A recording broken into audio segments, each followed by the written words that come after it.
बिहार में चुनाव जो अभी होने वाला है विधानसभा, उसमें आप क्या समझते हैं कि किस पार्टी को, किस गठबंधन को कितना और किस तरह से होने वाला है?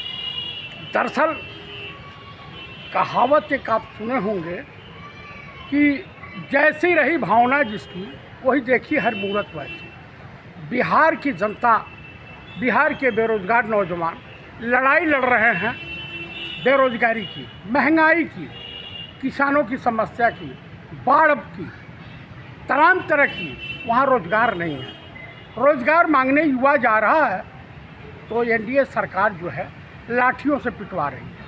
करप्शन का, भ्रष्टाचार का मामला इतना ज़्यादा उजागर हुआ है कि अगर ये सत्ता से एनडीए गठबंधन माने जाएंगे तो इसमें 90% नेता जेल चले जाएंगे।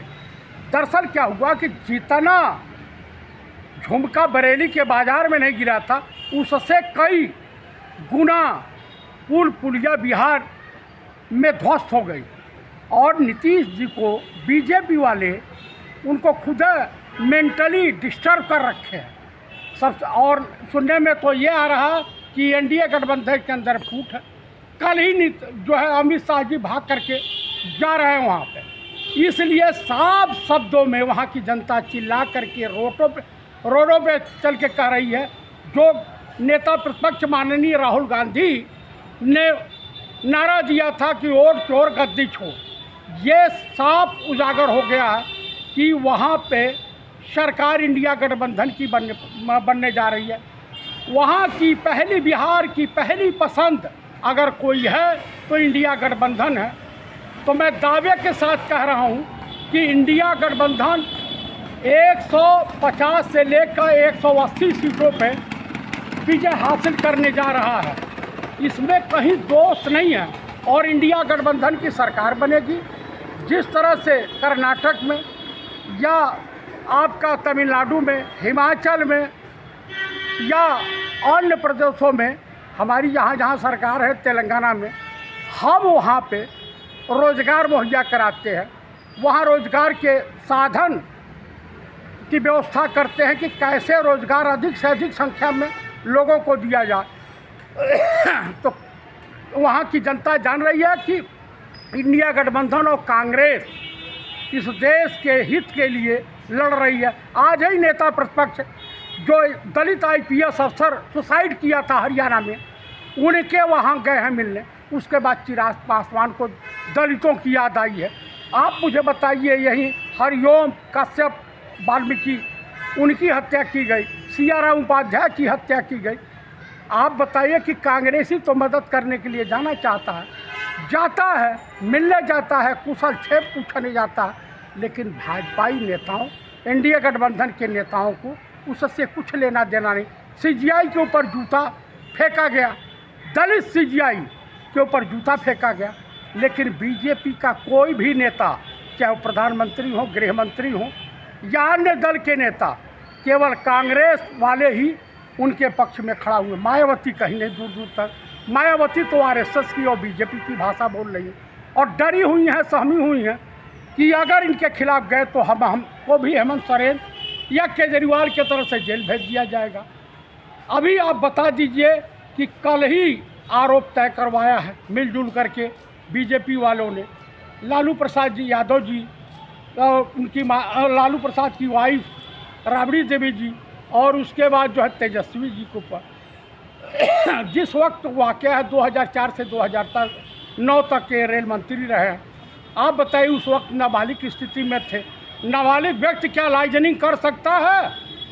इसका मतलब जो है सरकार अपने विरोधियों को किसी न किसी मार्फत फंसा करके जेल भेजना चाहती है और उनको शिकंजे में लेना चाहती है, उनके ऊपर प्रेशर बिल्डअप करना चाहती है। जिस तरह से हेमंत शर्मा जैसे भ्रष्ट व्यक्ति को ये मुख्यमंत्री बना रखे हैं। आप बताइए, एक नाथ सिंधे हो गए और उनका पवार है, उनका अजीत पवार, इस तारीख के जितने भी भ्रष्ट लोग हैं, इनके वहाँ फल फूल रहे हैं। आने वाले दिनों में इस देश की जनता भाजपाई नेताओं के साथ किस तरह का सलूक करेगी, ईश्वर मालिक है। तो ये जान लीजिए कि कुल मिलाकर के बिहार में इस समय इंडिया गठबंधन की बम बम हो रही है। जनता इंडिया गठबंधन के साथ है। हम किराए पे भी नहीं इकट्ठी करते हैं। हम तो जो है जनता हमारे पास खुद चल के आती है। हम जनता के बीच जाते हैं, जनता के दुख दर्द और गरीबों के बीच रहते हैं। तो इस वक्त जो है इंडिया गठबंधन के प्रति जनता का लाड़ प्यार, क्योंकि उन्होंने 20 साल देखा बिहार बेहाल, बिहार को मारा है, नरक बना दिया है, अपराध की नगरी बना दिया है। आप बताइए, जंगल राज कायम है। नीतीश कुमार किस हैसियत से वोट मांगने जा रहे हैं? दलितों की अब सुरक्षा नहीं, तुम्हारे वहाँ पुलिस कस्टडी में लोग गोली मार दिए जा रहे हैं। तो बताओ कि वहाँ किस तरह का क्राइम है? तमाम बाहुबली घूमते तुम्हारे दल में। तो जो है इस वक्त जनता पीड़ित है, एकदम महंगाई से त्रस्त है, गैस सिलेंडर का दाम बढ़ गया। तो जनता जो है भाग भाग करके कब तक दिल्ली, बम्बई, कलकत्ता जा कर के अपनी रोजगार के तलाश में रहेगी? आखिर बिहार के नीतीश कुमार जैसे नेताओं ने बर्बाद कर डाला। 89 से वहाँ कांग्रेस की सरकार नहीं रही। जब कांग्रेस की सरकार थी, तमाम शुगर फैक्ट्रियाँ थी, इन सबों ने बेच डाला है। तो फिर से रोजगार सृजन किया जाएगा और जो है बिहार को बिहार और पलायन मुक्त बिहार से अब कोई पलायन नहीं करेगा। 5 साल में हम ऐसा करके दिखाएंगे। इसलिए मैं बिहार की जनता से और देशवासियों से अपील करता हूं कि आप अधिक से अधिक संख्या में जा कर के जनता के बीच और बतावें कि इंडिया गठबंधन की सरकार में, कांग्रेस की सरकारों में किस तरह से जनता के हितों की रक्षा की जाती है। हमने फूड सिक्योरिटी बिल दिया, तमाम तरह का दिया। तो जो है मैं फिर बिहार वासियों से अपील करता हूं कि आप लोग इंडिया गठबंधन की सरकार बनवाइए और इस वीडियो को अधिक से अधिक मात्रा में शेयर करें, लाइक करें, कमेंट करें कि आप कहाँ से देख रहे हैं वीडियो, बताएं। जय हिंद, जय भारत।